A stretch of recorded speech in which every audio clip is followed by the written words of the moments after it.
The first rays of dawn stretched across the horizon, painting the sky in streaks of gold and crimson, and the quiet of the prairie was broken only by the distant call of a lone hawk. She had been traveling since the night before, her boots worn and dusty, her horse weary, yet something urged her forward, an unshakable pull toward the ridge where she had heard rumors of trouble. She had seen her share of danger in her life, this was no stranger to her, but nothing had prepared her for the sight that greeted her when she crested the small rise. A man, dressed in the uniform of a marshal, sprawled on the ground, blood soaking through the back of his coat where a jagged arrow protruded cruelly from his spine. He was alive, barely, his chest rising and falling with shallow, rattling breaths, and as she approached, her heart pounded fiercely in her chest.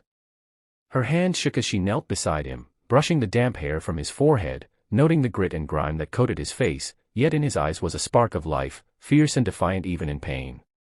"Hold on," she whispered, her voice steadier than she felt, "I won't let them take you." She tore strips of her scarf, pressing them against the wound, trying to staunch the flow of blood, all the while keeping her senses sharp, aware that the world beyond the ridge was filled with eyes and ears, and not all of them friendly. She knew bounty hunters traveled in packs, ruthless men who would not hesitate to finish what had been started. And somewhere out there, they were on their way. She had heard the stories, men who chased lawmen across counties, leaving nothing but death in their wake. The marshal coughed, a wet, painful sound, and his hand reached for hers, gripping it tightly. "Don't leave me," he rasped. She felt a surge of determination, a fire that ignited in her chest. She would not let him die here, not while the sun had barely kissed the land awake. She lifted him carefully, settling him across her horse's back, using her strength and grit to keep him from slipping, and with a firm tug on the reins, she urged the horse forward, the animal's hooves clattering across the rocky terrain. Every sound, every shadow, made her heart leap, knowing the bounty hunters would track them quickly, they always did. She dared not stop, even to catch her own breath, even as her arms ached and her lungs burned. Every mile was a battle, not only against distance but against the relentless pull of exhaustion and despair. Yet she pushed on, her mind a whirlwind of strategies, hiding in the trees, taking the ravines, forcing the hunters to split if they dared follow.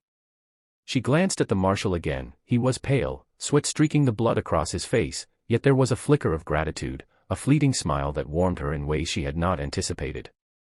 "You're stronger than you look," he murmured. "Not much longer now," she replied, though the words were as much a promise as a hope. Hours passed, or perhaps minutes, time seemed to stretch and bend in the chaos of survival, as she led him to a narrow canyon where the morning sun cast long shadows, and there she found a small cave, partially hidden by brush and stone. It was crude and damp, but it offered cover, and she forced the marshal to lie down, using the last of her energy to make him as comfortable as possible under the circumstances. She tore off more strips of her clothing, bandaging the wound with careful precision, murmuring reassurances that were meant as much for her as for him. Outside, the wind shifted, carrying with it a faint rustle that made her stomach twist. The bounty hunters were near. She could feel it, smell it even, the tang of horses, the faint metallic scent of weapons, the confidence of men who believed themselves invincible. She crouched low, listening intently as the sounds of pursuit grew louder. "They won't find you here, not easily," she whispered, though she knew the truth, they would find him eventually if she did not act fast. Her mind raced for solutions. She needed a plan, a way to outsmart men who had no qualms about death. She remembered the old stream that twisted through the canyon, the narrow ledges, and the thick underbrush. If she could guide them along a path that seemed obvious, then double back, perhaps she could delay them, perhaps even trap them. She bolstered the marshal's spirits, speaking in soft, urgent tones, telling him to stay awake, to fight, because each breath he took was another chance, another day stolen from the hunters. "You're not done yet," she said, gripping his hand as his eyes fluttered closed for a moment. "I need you to stay with me. You have to." He coughed again, but his grip on her hand tightened, and she drew strength from that small act of defiance. Then she heard the unmistakable clatter of hooves and the distant shout of men. Their pursuit had resumed, and panic threatened to seize her heart. She forced herself to breathe, to think, to act. Moving quickly but carefully, she draped herself in brush and shadows, urging the marshal to stay low as the sounds of pursuit echoed closer. The first hunter appeared on the ridge above, scanning the canyon with sharp eyes. She held her breath, knowing that one false move could spell disaster. And then, as if by instinct, she whispered to the marshal, "When I give the word, you move. You can make it." Trust me." He nodded weakly, the fire of survival still flickering in his gaze. She counted the seconds, watching the hunter approach the canyon's edge, and then, swift as the wind, she hurled a rock toward the underbrush, drawing the hunter's attention away from the hidden path. He cursed, spinning toward the sound, and in that moment, she guided the Marshal along the narrow ledge, keeping him pressed against the rocks, moving him silently, inch by inch. Another hunter appeared, shouting orders, but she had learned the rhythm of fear and survival. She moved with precision, covering tracks where she could, erasing traces of their escape. Her body ached, her hands were scraped and raw, but she refused to falter. Each step, each careful maneuver, was a lifeline for the Marshal and a message to the world that she would not surrender. Hours passed as they navigated the treacherous terrain, and eventually, exhaustion began to weigh them down. She found a hidden alcove, deep enough to shield them from view, and there she rested, leaning against the cold stone as the Marshal slumped weakly beside her. He looked at her with eyes full of gratitude, of awe, and she felt a swell of emotion that made her throat tighten. "You saved me," he said, voice barely above a whisper. "We saved each other," she corrected, forcing a smile.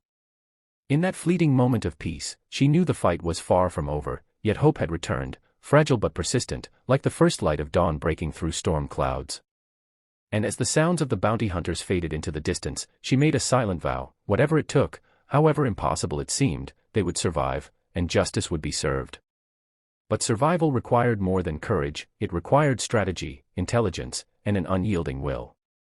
They would move at dusk, under the veil of shadow, using every trick the land had to offer, turning the hunters' confidence into their own trap. And as she gently adjusted the Marshal's bandages, whispering words of encouragement, she could not help but think of the future, of the bond forged in the fire of danger, and the strength that had been born from the most desperate of circumstances. Their story was far from over, and she knew the world would soon hear of the woman who refused to let fear dictate her actions, the woman who had stared down death and refused to blink. And to everyone watching, following their journey, remember to stay with her as this story unfolds, because the path ahead is even more treacherous, filled with tension, action, and moments that will make your heart race. Subscribe, turn on notifications, and don't miss a single chapter, because the adventure has only just begun, and the fight for survival is a tale you won't want to end. As dusk fell, she led the wounded Marshal through the canyon shadows, each step a careful dance to avoid detection. The bounty hunters were relentless, their distant shouts and hoofbeats echoing like a storm on the horizon. She whispered instructions, keeping him alert despite the pain etched across his face. Using hidden paths and narrow ledges, she forced the hunters to follow the wrong trail, buying precious time. Every heartbeat was a reminder that failure meant death, yet determination burned brighter than fear. Finally, they reached a secluded creek, the water offering a chance to cleanse wounds and regain strength. He looked at her with a mix of gratitude and awe. "You saved me, again," he murmured. She shook her head. "We survived together." And as the first stars pierced the night sky, they knew the fight wasn't over, but they had outwitted death, if only for a moment. Subscribe and follow, they wouldn't want you missing what happens next.